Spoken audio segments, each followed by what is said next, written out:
Mentally, you have to be really strong because imagine as a black player, you're going to play football and anytime you touch the ball, you're hearing monkey sounds or some kind of racist comments and all of that.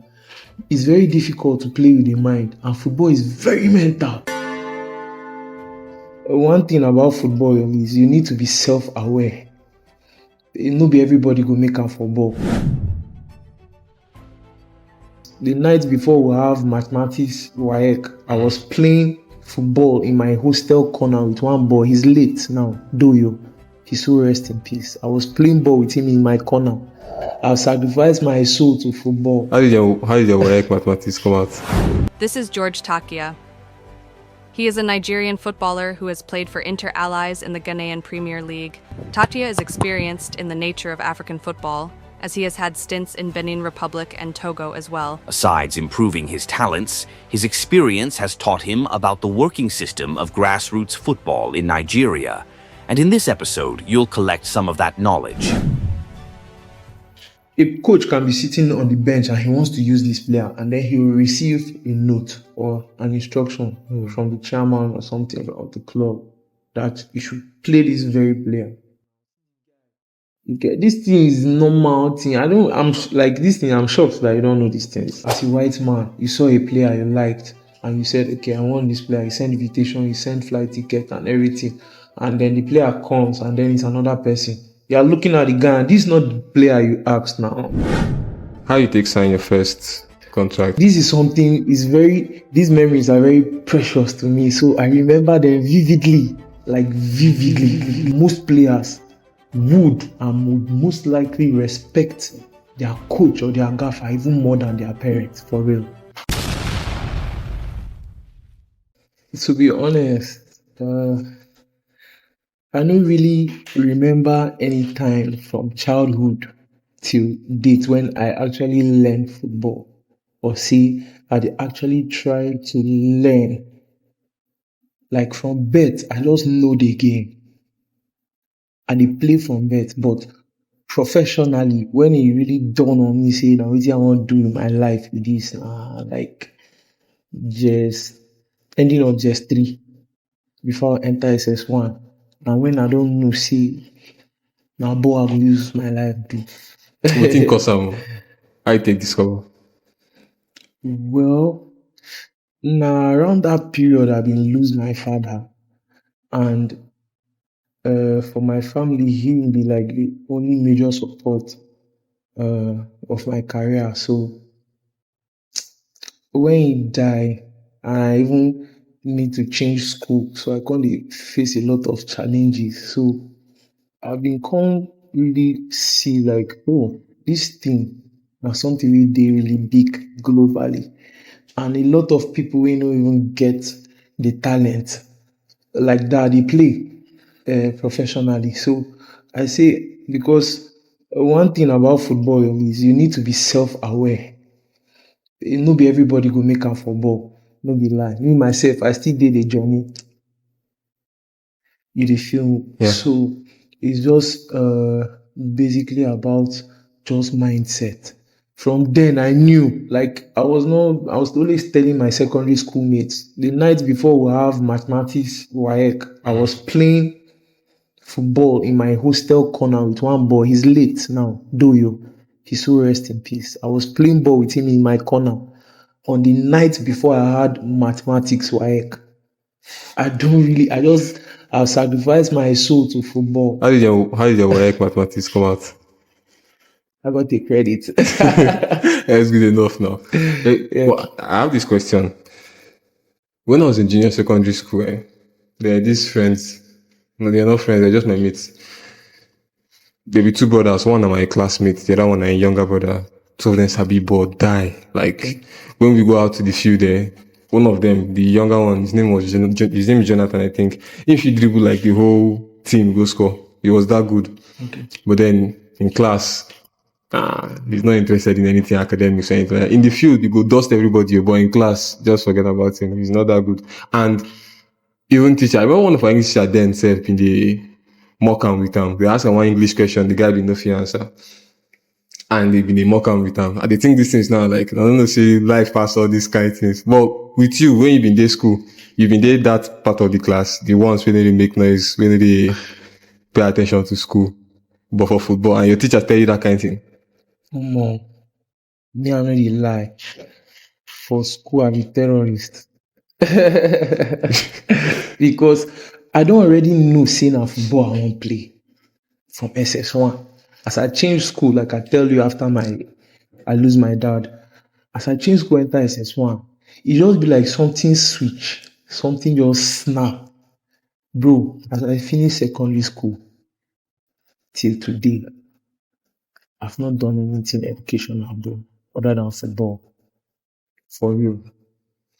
So, how you take sign your first professional contract? How many years? Which stage of your life? What make them see you? I signed my first professional contract in 2019. There was an agent that came back. He based in China, but he's a thief man. He's a Benue man. He's based in China, Galaxy Sports. He owns Galaxy Sports. So he came to Benue and established Galaxy Sports. So they were first in Abuja. So we went for the scouting program. He wanted to take boys to travel. Okay. So we went for the scouting program. And at that time, I was like the third choice striker. Like there were like two strikers playing ahead of me. So, in your team? Yeah, in my team. So I didn't start. I was on the bench. And in the second half, they did some changes and substituted the striker, and I was still on the bench because I'm like the third choice. So in like the final 10-15 minutes of the game, the coach told me to warm up, and I did, and I got in the game. So this is something these memories are very precious to me. So I remember them vividly, like vividly. We had a set piece against us from the right flank. Yeah. So I think the right back came to pull out, and our goalkeeper, Lordful, very powerful, he went up and caught the ball. Yeah. And as the striker, the moment the keeper caught the ball, I dashed to the side. And the guy has a very good service. He slapped the ball straight. The ball came to me. I went up and got the ball on my chest and brought it down. To be honest, the man told me that it's okay. He's seen enough. Just the chest control. That's what I told you after. During the game. In that moment, he said, do they have another player to replace me? They have seen enough, for real. So I thought you were even going to say like you had this counter attack and just a chest control, bro, for real. Okay. And that was how I got selected. And the next thing, initially we were supposed to go to China, but he delayed. So we went to Ghana. He took the whole team from Nigeria to Ghana. And we're in Accra. So we're going around tours, playing friendly matches, played with Premier League teams in Ghana. Even outside Accra, we went to Kumasi. We played a lot of friendly games. And one of the Premier teams saw me and invited me over to their training for a tryout. Okay. Yeah, that was Inter-Allies. So I went there and I played. And funny enough, I played just once. Also there in their training? Yeah, just in the tryout, in the training. I played once. I was right there on the bench after the game, like I was substituted. Yeah. And the director of the club was talking to the chairman and telling him that, I think our goal scoring problems are over. For real. I was hearing it. So, like, that was on a Friday. On Monday, I went to the office to sign. Wow. How did that make you feel when you heard that in there? You're out of your motherland, a foreign place, and then somebody's telling that you have solved their problem. Funny enough, I was the only person that signed. The entire team came back. Out of everybody that Galaxy Sports took? A whole team, I was the only person that signed. Wow. Yeah. And I just went there and signed. Like, there was just negotiations. I went there in the morning. There was a lot of negotiations because it was my first professional contract. And I'm coming straight from academy directly into the Ghana Premier League. Who was Who was in charge of your negotiation? My agent at that time. Okay. Yeah. So- He was the owner of Galaxy Sports. The man I told you came from China. Okay. Yeah. So behind you, he's the person that was your representative now. Exactly. Okay. He was like the one handling all the negotiations and everything. Yeah. That's The, dope. the owner of the club is his friend. They are white men. Okay. The owners of the club, they are two white men. They are twins, Rabi and Okay. Umar. So they are from Lebanon. They are friends. That my agent, has played in Ghana before. Which club was this that signed you? Inter Allies. Inter Allies. Yeah, International Allies. Right. Yeah. What was it like? Those negotiations. How was it like your first experience? What kind of things did they ask you? What kind of decisions did you have to make? Well, it was not too difficult because as an academy player trying to break into the professional setup for the first time, I mean, it's not something you will think too much about.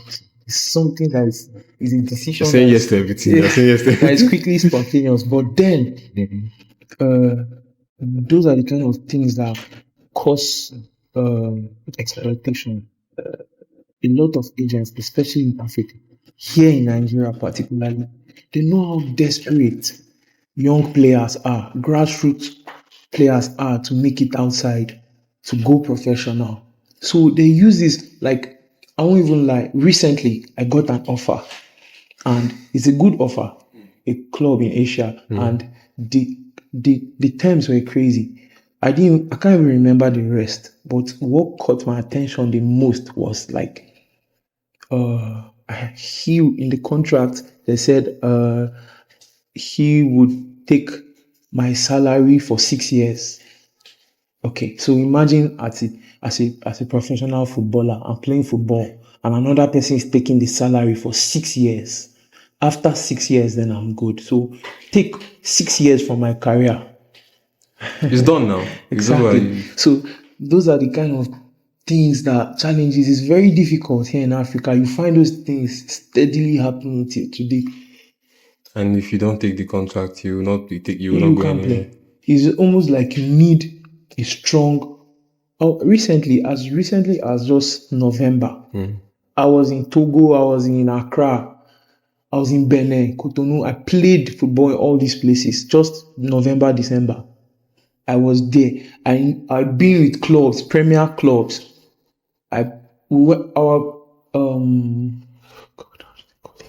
Our preseason was in Accra. So, but imagine we're at the verge of you're with the club, Yeah. and you're at the verge of signing, and then a godfather sends a player from somewhere and they drop you. That's like something that sounds like a story, Yeah. but it's real, bro. And let me blow your mind. That's why I'm able to be here and have this podcast with you right now. If not, I was somewhere playing football. If not for some godfather who sent his player somewhere. And that mostly happens in Africa. It's normal. It's African football problem. It's not something like It's not new. No, it's normal now. It's like extremely normal. It's not something shocking. Like it happens nowadays and everybody's looking at it and nothing changes. Like it's really normal. Several players have this problem too. You want me to pass the mic around? No, it would be nice if more people speak up, Yeah. because Oh my, like footballers are really going through a lot. Like there are some things that I've gone through that I can't say here. If I start to talk, let's say God decides to bless me, I play for a top club in Europe in the next couple of years.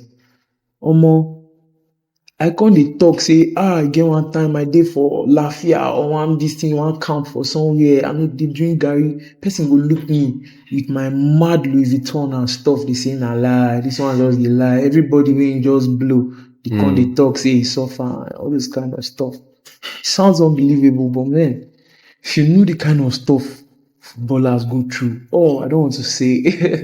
aside I don't want to say, bro. Aside the agent one, I know say normally that's one of the first things that players would complain about, because for you to even leave the country, once middleman there, he will want to eat as much as he can from you as a player. But which other problems there? with the hold back. Apart from the agents now, what else can we blame for lack of export of players? Well, there's, okay, for instance, where I happen to train currently, we're doing a drill, and I think I remember there was a point where the coach said we should play one touch. One touch.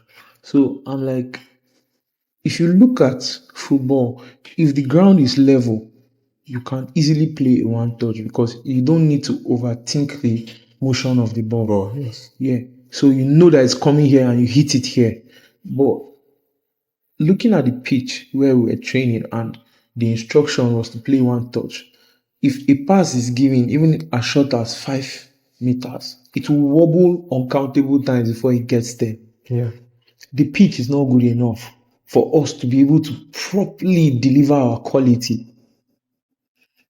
There's a lot of players that I even heard that they stopped football because they don't have boots. Can you imagine? Like, there's some people that they say their parents fought against it. There are so many challenges. Like, I don't want to even talk about me personally. But if you want to talk about football, it's difficult. It's difficult, especially here, this part, Africa, like Nigeria. It's so difficult. If you don't know someone who knows someone, it will be difficult. You can't play. Is that the same case in like Super Eagles and all the tiers up until like all the under 17s, 23s, and the rest up until Super Eagles? How bad is it in terms of fixing people and not really following talents? It's difficult to find in Europe in the right man's land. It happens. It can happen. It's been happening. We constantly watch players on screen that don't really deliver the quality of their hype. Yes. A lot. I have my own opinion about Foden itself. We'll talk about that one. This guy, this one really hate on Foden. Which club do they support? I'm Arsenal fan. No wonder why they hate on Foden. I know see your I best don't hate on player Foden. is I just Saka. think Saka is better than Foden now. Is he? I think he is. In fact, I'm sure he is. What has Foden done this season? In my opinion, no. If I'm not in my opinion, everybody knows. Like, he's What dead. has Saka done? You're asking a question that we'll get into. Sorry, sir. My apologies. But honestly, I mean, in Nigeria, like, any normal player hoping to make it big, even if you don't go to Europe to play for a club in Europe or outside your country, there's also the part of the national team.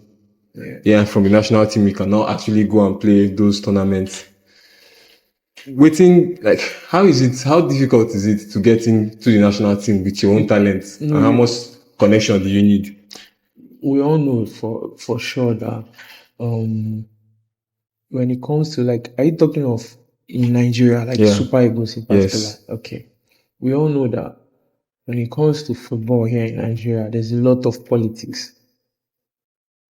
There is a lot. I mean, okay, for instance now, there's a structure of a team. Now, this team is built around different players. Now, this team is they have a task. They have an objective. For instance, let's say AFCON qualifiers or like now, which one are they playing now? World Cup. So, on the team, they are definitely going to have players that are going to be there by merit, based on they are good. The whole world is seeing. Just imagine that you don't want to call up somebody like Ademola Lookman to the national team. As in, we're talking of Africa's best. Yeah. It will be somehow. Yes. So this ones is by merit. They're on the team. They are performing. They can actually deliver for the team. But there's definitely still some few players on the team who might just be there based on contract. Our national team based on contract. No, like when I say contract, I mean like a pre-arrangement, a behind arrangement. That's what I mean by contract. I don't mean like they are going to sign something. Exactly. It happens a lot in the national team. A call can just be, put my player here. I know practical. I've played in a lot of clubs. I've traveled a lot. I've seen these things firsthand. Like I just don't want to mention clubs and players' names and all of that. If not, there's a lot I can call their names and everything. I don't play What is with. the consequence if you call the name? No, not like there's any consequences, but I just prefer to be neutral Silent and about not it. call anybody out in my stuff. I just try to be as neutral as possible. So it's not like there's any consequences or somebody's going to come and look for me to slit my throat. But I just want to be neutral. I played for a club in Lagos and I like my teammates. Now I seen them in the national team. It's because the owner of the club is the special advisor to the governor of sports. So he just took his boy Yeah. straight to the national team. I know the boy. I know them. They are my teammates who played. Yeah. So it's normal. As I see the boy for national team, I say, this senior man don't go pull Yeah. this boy. I just knew. Yeah. So it happens like that a lot. You know, my notion of Nigerian league, aside the normal amateur football where the pitches are bad and all the other stuff, how do you think Nigerian league has improved in, say, the last 5 years? Are there any things that we can clap hand for? You know, Well, I'll not lie. In the last couple of years, I've not really, to be honest, no offense, been interested in the Nigerian league. I won't lie. I've not really been interested because, first of all, the system is very, very corrupt. So it makes it very difficult. Okay, imagine you're a student in BSU and your lecturer is telling you that, okay, maybe in your final year and they're trying to do project or something, and your kinikon is telling you that you will not graduate because of some very, very fluffy reason, like say maybe he saw you to one girl that he likes. For real, this shit happens. so you will not play. Coach can tell not to play a player over. No. No, like I'm just trying to give you an instance, but not that particular reason. Okay. Yeah, Okay. not that particular reason. It could be okay. There are a lot of players that are like really, really good that a coach can be sitting on the bench and he wants to use this player, and then he will receive a note or an instruction from the chairman or something of the club that you should play this very player. Now, it's not because of that player is supposed to play or is good enough to play in that place, but maybe there's been a contract So between. it's something else. Yeah, so that player needs to feature in that match. Okay, this thing is normal thing. Like this thing. I'm shocked that you don't know these things. Yeah, you know, the world is big. Everybody is using. They don't know like the struggle of the It's next, very, the very next normal, man. bro. Football for Africa now war. White men no dey do like that now. Their way just straight. You see this player. Now it's so difficult to go to Europe now because, okay, imagine that as a white man, you saw a player you liked and you said, okay, I want this player. You send invitation, you send flight ticket and everything. And then the player comes and then it's another person.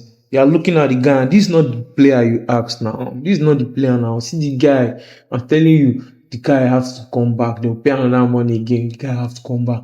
Over the years, that's happened a lot. So these white men, they are really, really cautious. Sorry, wait. I want to circle back so I can understand. Let me know, be sure what I'm understanding is what you're saying. So they can send an invite for me as a player, but somehow, if they send it directly to my agent now or my club or something like that, they will decide. They will just They will use swap that me. guy name and picture. They will use my name and picture, carry another person when they like, go. Exactly. And in some cases, that's how that person has gone. In some cases, they'll send them Like back. this is what I know of. That's like swapping there are destiny. sometimes, like for real, these white men, they are tired. That's why sometimes they come themselves, come do scouting programs. Even here in town, white men have come. They always prefer to come themselves because like when it comes to football, these men, they are so everybody just want chop. Now why they hard for we? Because even the management said everybody is trying to be self-centered. Like, waiting a feature for this guy head now, and the guy is still trying to play, he's still trying to come up. Like, But this why? guy, it's normal now. It's normal human instincts now. Shame you, you know, go chop. But now human being did the Europe too now. Those was not getting instincts. Yes, now those ones are different pattern. Here na different pattern. So everybody get a pattern. If white men come now, they still bring their pattern come. They will carry and go back. Because we now we know they adapt them. They show say we typical black men. So when they go now, continue and see. Normal. I don't deeply I've met a lot of white men. I've played scouting program with them. I see how they do. They are even now they prefer to. I have coaches that white men I've met that they are chatting me directly on my WhatsApp. That's what they do now. But before, players had representatives, people that will talk for you. Yeah. But now it's difficult for those white men to operate like that because there's always something fishy. Yeah. So That's what it's crazy, bro. it's difficult too. It's difficult. It's why you need to blame some parents. I mean, how did your your dad died when you were in like JS3 thereabouts. So in your family, you had your mom. Yeah. Okay. So how was the support like from your family or from your mom in terms of school? At the beginning, at first it was zero support. How As in- describe zero support? As in June, when I say zero support, I mean somebody is literally willing to fight you because you want to play football. For real. That's what I mean. That's why my dad always meant a lot to me because he was the only person I really knew. I hadn't even reached that age yet. I didn't really understand the things he was doing for me. Like, this man knew I was that good. And he didn't really he was always busy. He didn't watch me play a lot at that age. But how did he know that I was so good? Like, he would just come back from work one day and tell me to dress up, get in the car, I would just go somewhere and he would just buy like 2 boots for me straight at once with socks, long hose. Yeah. That time, if I just see my new boots, my mind go day. We go. If I resume school like this, if I just dey change my boots, men go just dey Look. tench. So I didn't know that time. Me, I felt like I was taking it as a big flex. Me, I just dey change boots. I'm like flexing on it for real. But I didn't know that, like, why, like, this guy dey buy. Do you know? Okay, how much is boots now? It's like 40 grand for a quality one. Bro, to be honest, I cannot remember the last time I wore a boot of 45 grand. For real. How much boot have you now? No play. Like right now, the least I've used is 55. And For real. your father set that standard for you by At making you that used to time, quality it was boots. at that time it was not about the quality. At that time, it was about the intention, the vision, like what he was seeing. I couldn't see it. I was just enjoying the moment. Like, let me flex with this Your child stuff. now. Yeah. Your child. But I didn't know that my dad was like seeing that it's possible that this guy can play football. So he's buying me boots. So it's just the message is clear. Yeah. He didn't used to say a lot. He didn't used to really talk like that. But he just had his way of showing me stuff. So growing now, and when I look back, I'm like, the guy he really means a lot to me. Because at that time, I didn't even realize yet, but he was already supporting. Imagine I had already known how to play and I had become like of age to play. Imagine. So, but it's quite unfortunate, but we are still chasing the dream. It's one of those losses where you feel it afresh every single time you get a new realization. Because you can't even, there's no way you can say thank you, but every time it dawns on you that somebody was investing in your future from the past. Well, there's a way I can say thank you. And he was a Chelsea fan. So I really, really, really, really, really want to play for Chelsea because of him. I have 2 reasons. 1, because of him. 2, because of Didier Drogba. That's my icon. So I'm going to assume that's your mentor. That's my mentor, Didier Drogba. That's him right there. Because it's funny how Spot far on. we've gone so far in this interview, and I've never asked you who who your mentor was and That's who him. you're like adapting your play style. DJ Drogba. That's my mentor. Like, how can you be so influenced? That nigga stopped the war with football. Like, that's Do you know that's so cool. I idolize that guy. Do you know the For full real. story of that thing? And I just saw the headline. Sha. Yeah.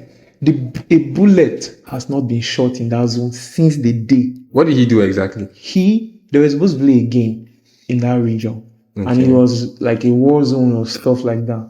So they wanted to shift the match and he rebelled. He said no, to play there.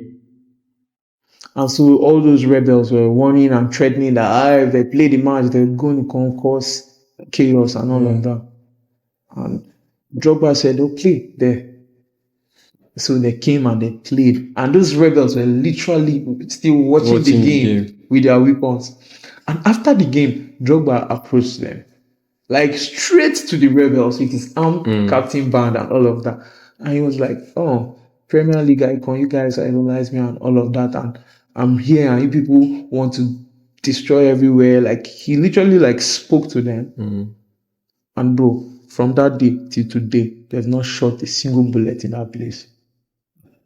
That's how war finished, that place. Because Drogba said they should kill him. If they cannot kill him there, then there's no war. And for like, that's so crazy. Yeah. Like when I think of it, I'm like, who is this guy? And then I don't even want to talk about the things he's done in the Chelsea shirt. I don't want to talk about it. It's funny how you went off the pitch first. Like his off the pitch influence. Which is, I'm sure this one happened after his retirement, or at least after he left Chelsea. Yeah, definitely. So you that kind of definitely not in his prime. It was close to towards the ending, and that's the kind of impact you would want to leave, or you'd want to have on your community. Exactly. Why do you? Okay, the answer to that, I think you would say your dad. But aside your dad, what other reason do you have for professional football, for wanting to make it, for wanting to choose that life? The moment I tie my boots, all my pains go away.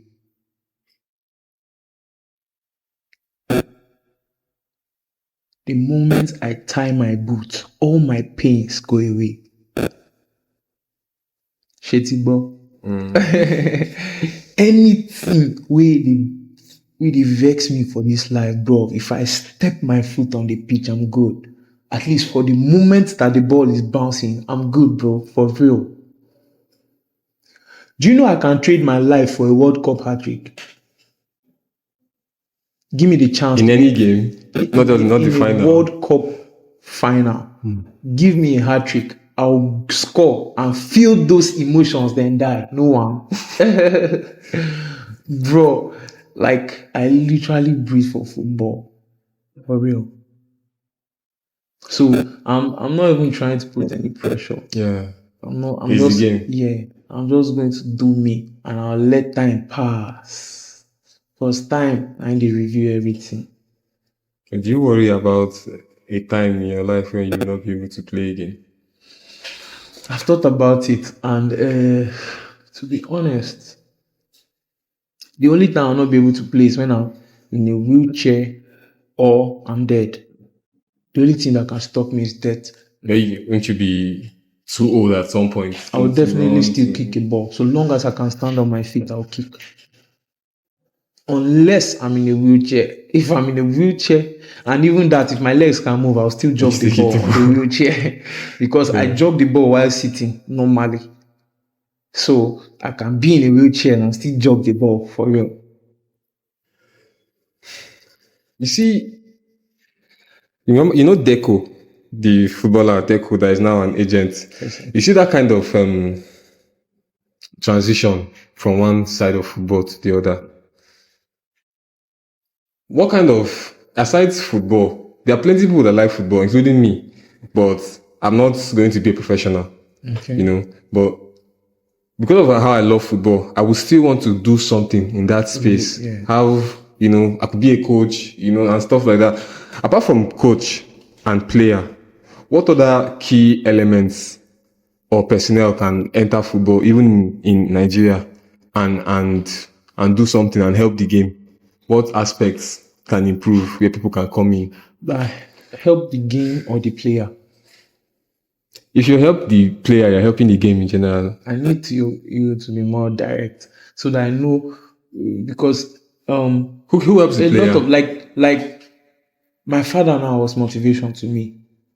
You understand? For instance, when I signed in Ghana, there were only 11 foreigners in the whole Ghana league.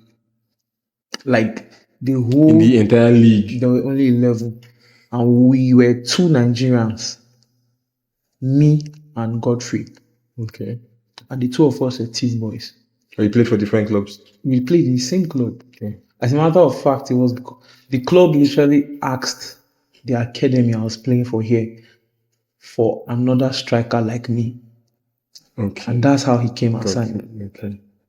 So, like, is The thing is, I want to know what you see how agents have their own work, even if they might not be doing it well in this part of the world now. There are also physios, right, that help a player with recovery and fitness and stuff like that. So I'm saying, what other fields are there that can have a career in football apart from playing and coaching? no, there's a lot. There's a lot of people because it's very difficult to believe in what you don't see, especially you yourself. There's a lot of people that doubt themselves rather. There's a lot of people that live in disbelief. They don't believe in themselves. They lack confidence. That's not me. I'm not the kind of person to be associated with the word panic or fear. Nah, I have great belief. Great belief. Now, that has to play like 90% of your success. That has to play like a 90% role of your success. Your self-belief will play 90% of how much you'll be successful in football. Because when you sleep and you reason, or you don't even need to sleep, you picture yourself like me. I can't count how many times I've actually seen myself play in Europe, like even put myself in scenarios where I'm scoring and all of that. It's easy to imagine. The game is sweet. So it's very imaginative, you get. So if you need to believe, because imagine you sleep and you dream and you wake up and you tell me, Lion, bro, this is why I dreamt. I go away. Okay, bro. Then after a week, you come to me. I'm like, bro, do you remember that my dream I told you last week? Bro, how will I remember your dream, bro? When me, myself, when I sleep and wake up, I can't even remember my own dream. Yeah. So it's like your imagination will only become solid if you believe it. It's the belief that is the ingredient to materialize what you see in your head. So if you can be able to believe, bro, it sounds easy, just believe. Just believe until when you are in one camp drinking Gary for 2 weeks and there's nobody to call for urgent 2K. When you've been on the road for hours to go and sleep in one classroom for one scouting program. That's when you know it's difficult to believe. In those days, will you still believe? You have to. Exactly. That's where it gets difficult. So, but everything is small. Would they take the thing one step at a time? So if you're talking about belief, how much is physical and how much is mental? In terms of just let me shape this statement or shape it properly. In the confines of playing, regardless of the scenario, not ambition or anything, just to be able to put in a good A good performance. performance, yeah. What are the things you need to have and things you need to do away with? You just called it two, physical and mental. Simple. Because Yeah, how do you strengthen those parts? yeah. So, like for instance, when it comes to the physical part, you don't necessarily need to be as strong as Hulk or as built as Adama Traore. Like I've seen somebody as small as this Madison hit a shot and I'm like, whoa, see how slim this guy is and look at the kind of shot he's going to release. So you don't necessarily have to be that big, but you just need to be able to be fit enough to run around the width of a pitch for 90 minutes. You just need to be able to be fit enough to be able to run around a football pitch for 90 minutes. So if you can train your body to be able to endure a game for 90 minutes, you're fit enough physically. Or let me say, if you want to push you to some elite mentality, 120 minutes. If you're fit enough to play 120 minutes and you're still fit to play, that's fit enough. And then mentally, you have to be really strong, because imagine as a black player, you're going to play football, and anytime you touch the ball, you're hearing monkey sounds or some kind of racist comments and all of that. It's very difficult to play with the mind, and football is very mental, extremely mental. Like football is, when it comes to physical and mental, like football is just, the physical is just like 20%, or let me say 30. The mental is 70 or 80. Because on the night before a match, I can hardly sleep. I literally play the whole game in my head a night before. And that's why when I step on the field, there are some things I will do, and you think it will marvel you, like, how this guy do this thing so quick. And I've put myself in that situation a night before. Before that ball bounce for that place, I don't bounce that ball for that place for my mind inside my sleep. I've thought about the game.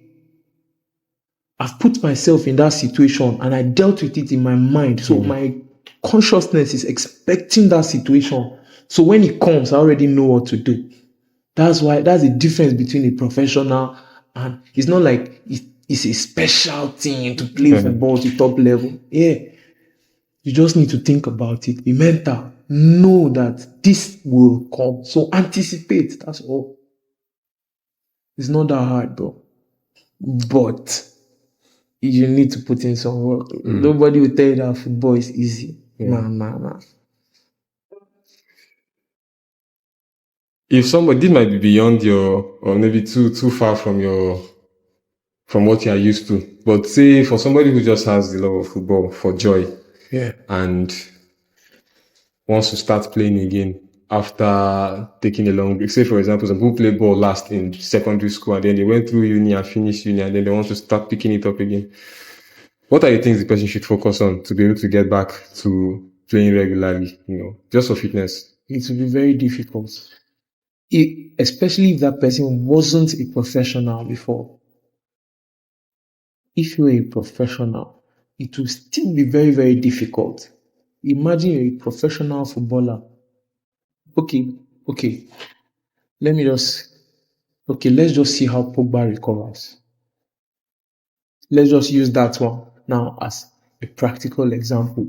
I was seeing on the news he signed for Marseille, but I saw him again in another club. So probably just rumors. On his page, I haven't seen any post. Okay.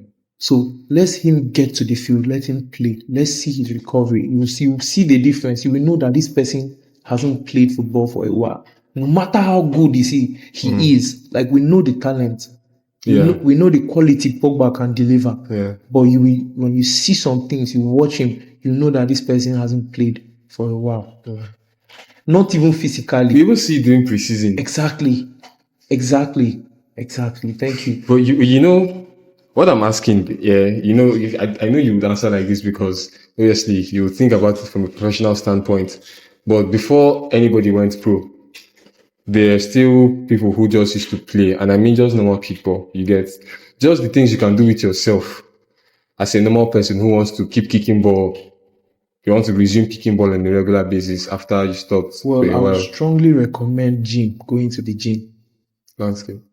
I would strongly recommend going to the gym. The gym is a very good way to recover physically. First, for instance, me, if I play with a club and we go on break, and we were supposed to resume. A week before, I hit the gym. What kind of drills? A lot. A lot of drills, mostly endurance and cardiovascular, just to open up. Yeah, we'll come to all the physicals and all the stretches and all the tactical playing. When we get to the team training, we'll handle all of that. But basically, what I might be lacking at that period is fitness. So I focus more on the endurance and try to boost up the fitness. So when we come to the team, we'll also do fitness in the team. All those physicals. There are some clubs that on Mondays they don't even touch the ball. It's just a lot of sprinting, running drills, and all of that. I told you about this story. I don't know if I mentioned it to you. There's this thing at St. Joseph that I went there one Monday. I just thought that I would play. I thought they would play on Monday. I wanted to see how they do their own thing. So I went there on a Monday. Turns out Monday was their physical. Okay. And I joined them. It was just a whole lot of running. Just a fuck ton of running, man. There was no, we didn't even kick the ball once. They put us in groups. You run, sprint from here to here, and there was just so much running that I started feeling something. I almost got injured, and I stopped. I was gutted because I thought they would think I was tired, but I was feeling this. There's this muscular pain I was feeling just like above my tendon, I think.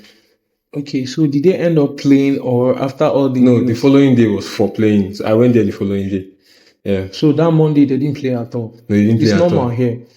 A lot of clubs here do that, but then the clubs, when they do the physicals and all of that, they end up just playing a little, maybe a corridor game or a small possession game just to free your legs after the whole stress of the sprinting. So it's normal. It's not really anything surprising. It's normal. Football money is not easy. I always thought I was fit. But the good thing is, okay, like seeing Europe now, they do all of that too, but they find ways to modify these trainings. They make them so interesting that you don't even know that you are stressing. You don't even know when you are tired. It's so mentally demanding. Yeah. It's so I don't know the word to use. You have to think a lot. So while you're thinking, you're burning energy, but you focus more on the mental. Mm-hmm. So imagine that you have to sprint, take this color of cone here and do this and take here before this person will get here. So you're sprinting, but you're paying more attention on trying to get those colors in check before this person. So your lungs are opening, you're sprinting, but you're not really thinking of it. Yeah. So these men, they just find different ways to modify trainings to make it so easy for players. So that's where inside, you go know inside player there, and inside coach still there. Yes. Because you get some coaches where they will put something for your body. You could know say charge is there. You could be so motivated to work. So sometimes that really goes a long way for a footballer when your coach or your gaffer or your manager can really motivate you. It means a lot. It means a lot because most players would most likely respect their coach or their gaffer even more than their parents, for real.